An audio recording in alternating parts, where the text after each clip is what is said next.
Para sa akin, hindi ako nag-aangad ng perfect relationship. Ang gusto ko lang is sigurado sa akin.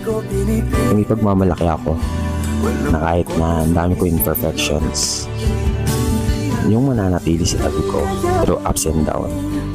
Simple relationship na lagi nag-aaway pero hindi mag-iwalay. Ganun lang.